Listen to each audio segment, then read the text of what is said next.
So hey guys, welcome to Appalachia's Homestead. This is not going to be the ultimate garden tour that I plan to give. We've had 3 full days. Can you see me? We have had 3 full days of rain. It has just now come to an end. Looks like we're going to go into another week of no rain potentially. We'll see. And we're going to start getting back up in the 90s. So we've had a really nice break of really good rain. We've had some thunderstorms, but everything is really wet and muddy. This is when you find a lot of precious things such as spearheads and arrowheads around here, because where you have tilled, you've had some hard rain come through. So I'm always looking around to see if I find any more goodies, because we find them here, as you have seen in my videos in the past. But I want to talk to you about something very important today. I'll get in a better spot with shade, but regardless of what you're growing or what you have to weed, that's what gardens look like, people, okay? You better be considering seed saving. I know you saw my elderberries. Look at that. That's my... I mean, it is just ginormous what's going on here with the elderflowers. Make sure you have netting. Once you get past this phase and the berries really start to come on and start to turn, you better have some type of netting for them, because like I said the other day in a video, the birds will strip you down, baby. Blackberries, these are my thornless varieties. This is not the wild ones I've shown you, or the raspberry black caps. These are my thornless varieties that I planted last year.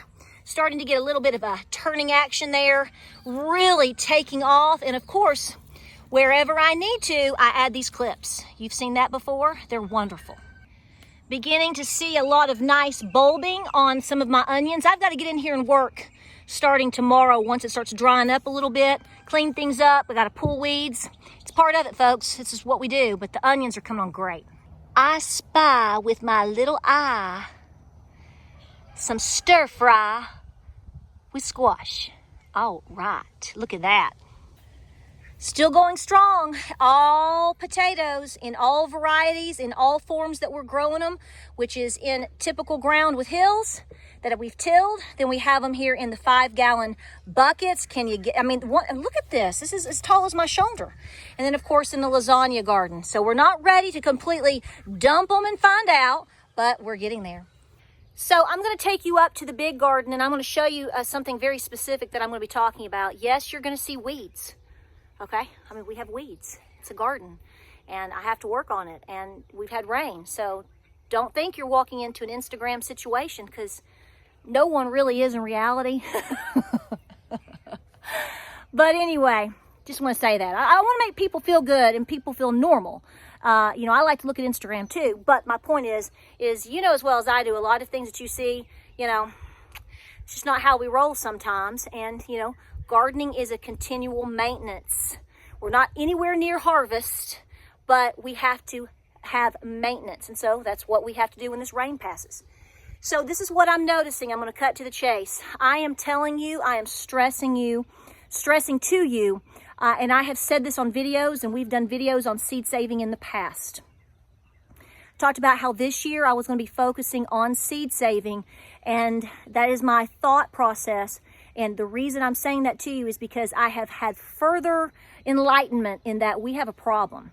Now, the situations that I'm seeing here on my farm, my corn has done great.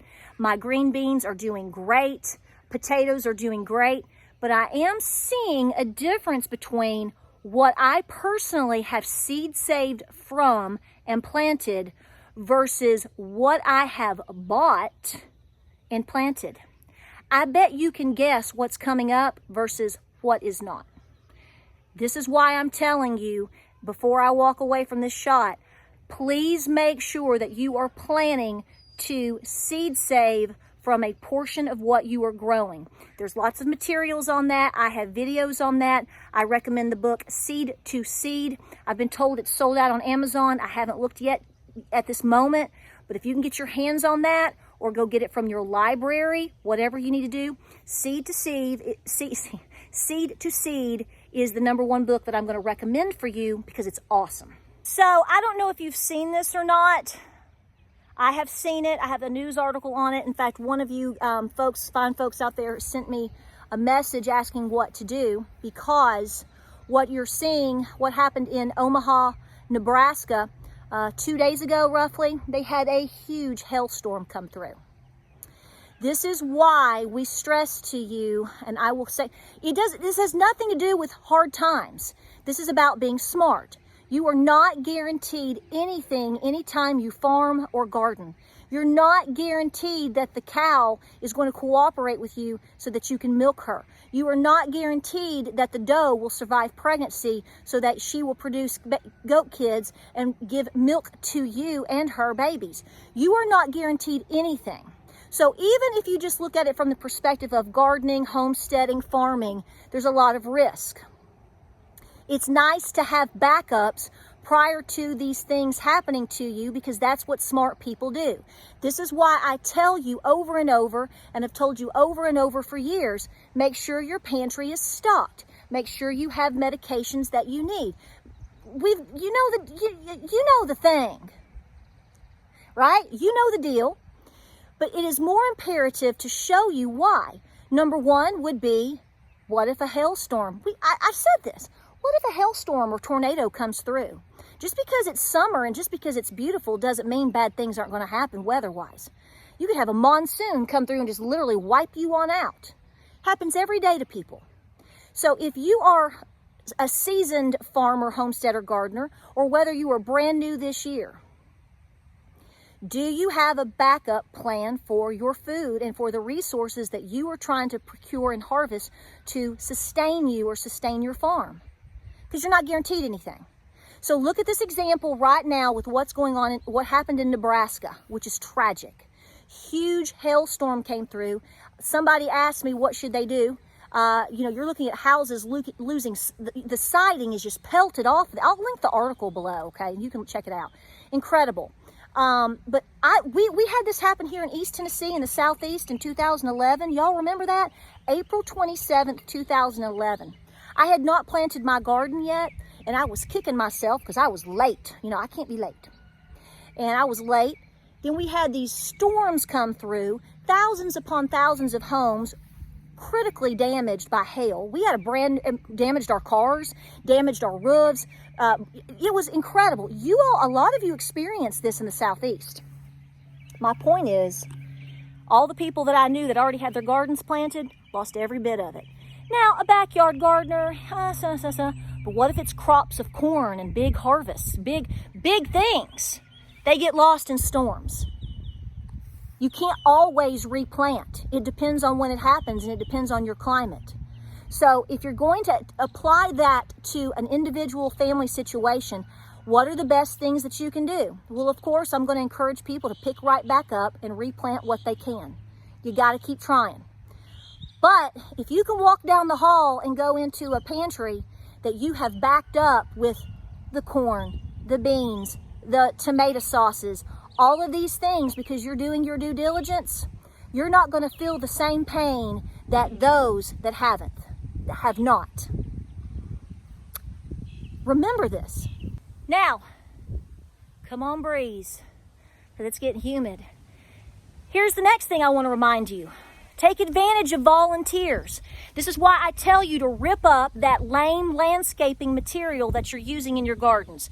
If you need to use it in a few specialty places because it just rocks your world, go ahead. But what you're doing is you are limiting the whole fact or the whole possibility of having volunteer plants. If I didn't have a whole bunch of volunteer sunflowers and a whole bunch of cosmos this year and a whole bunch of several other things right now, I'm not confident that they would have grown on their own. So you know what I'm going to be doing? I'm going to be able to harvest from the volunteers that grew in open pollinated areas, open soiled areas that were not snuffed out by something unnatural. If you want to use that stuff, go ahead. I've used it. I despise it. I will never put it down again. It does nothing but basically appearingly kill your soil, more than appearingly. Nowhere that I put black landscaping material, the woven weave, has a single volunteer come up. I'll never put that stuff down again, and I am so thankful for my volunteers. Let me tell you why. Example number one. I can come out here and I can put a couple of brown bags or a large bag as best I can over these sunflowers, let them dry, and I'm gonna be able to seed save from that exact volunteer. I didn't plant these seeds this year. I most likely didn't plant it last year. They've all been volunteers. Praise the Lord for those wonderful volunteers. The reason I'm telling you this is because most of the sunflowers that were bought new, the seeds, and planted this year, other than one row, they haven't come up. Not at all.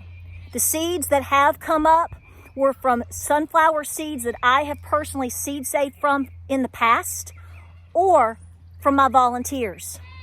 My volunteers are going to make up 50% or more of my sunflower harvest this year for myself, for next year, and for my chickens.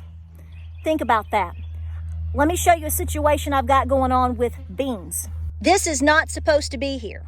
This is not supposed to be like this. This is your Cherokee wax bush bean. These seeds that you see that are in the grass, you know why? Because I was planting, James came up, he turned around and he accidentally knocked my jar of seed saved seeds on the ground. Wasn't a good moment, but we made the best of it. And I actually got some in the garden because we didn't lose all of them. We could not pick up all the seeds. But I want you to look here. These are my seeds that I saved from last year.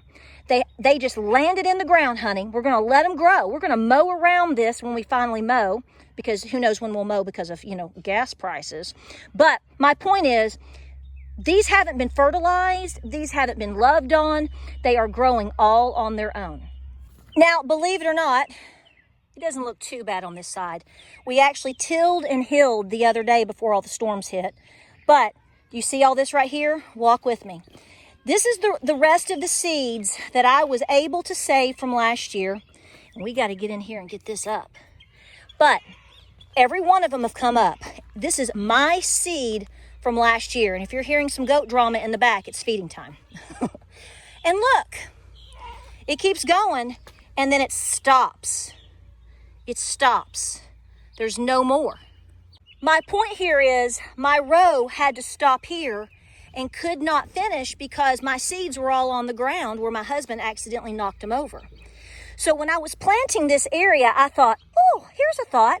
I have a brand new package from this year that I just bought this year. I'll just go ahead. It's no big deal, darling. I'm going to just finish planting the seeds right along through here, and I'll finish the row. No big deal. None of them have come up. Not one single bean. My carrots, total failure this year. The last 2 years, I have been completely able to grow beautiful carrots here at this new location. The most beautiful carrots I've had in years. This year, I bought brand new seeds. I will tell you where they came from. They came from Baker Creek. This could be something I did wrong. But my first clue into the problem this year is I didn't have one single carrot come up. I blamed the garden. It's so funny though, the lasagna garden, everything else is thriving. Potatoes are thriving. The onions are thriving. The squash and pumpkins are thriving. Everything did exactly like it was supposed to. And I did the carrots no different than I've ever done before. Not one single carrot came up. You can blame me. You can blame the conditions. That's fine. But that was my first clue. Then I'm seeing all the situations in the last, obviously, week to 2 weeks with the beans. I'm also seeing the same situation with sunflowers. I'm also getting reports from you guys. I'm seeing friends of mine having to replant corn up to 2 and 3 times because the corn is not coming up. So we can speculate why these things are happening, where they're happening, what's happening. I'm going to leave that up to you to decide. That it really doesn't matter why. What I'm telling you is if you are actually planting this year and you're having some success, you better do what you can, even if it's just seed saving from one pumpkin, a couple of ears of corn, some beans, whatever that is, however you want to do it. Tomato, that's a little trickier, but not too much. even seed potatoes, put them aside.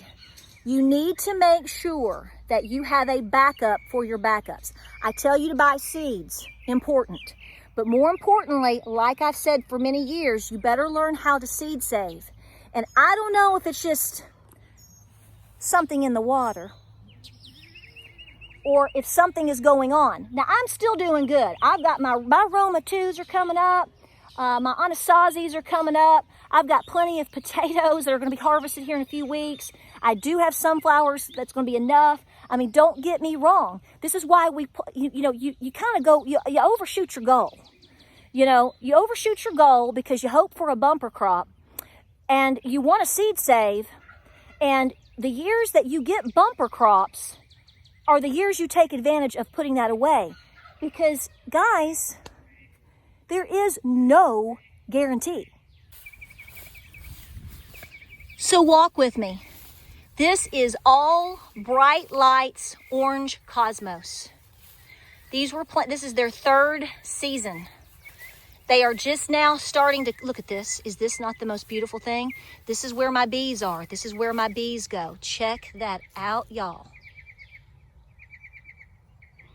But my point is, this is 100%, look at all of this, volunteer work. Volunteer work. This is why I tell you, you need to start trying your best to work with ways and work with things that volunteer. I didn't plant one single seed last year. I didn't plant one single seed this year. This is going to be full here in the next couple of weeks. It's going to look like you're at a Tennessee Volunteers game at Neyland Stadium. That's the way we like it. But my point is I'm not the only one that likes it. I can tell you right now that it is the preferred favorite by the pollinators. So I want you to be thinking ahead, but you're gonna have to be thinking ahead in different ways. Not just food, water, medicine in your pantry and blah, blah, blah, blah, blah. How are you going to be growing food? How are you going to be doing that for you and your family and your animals?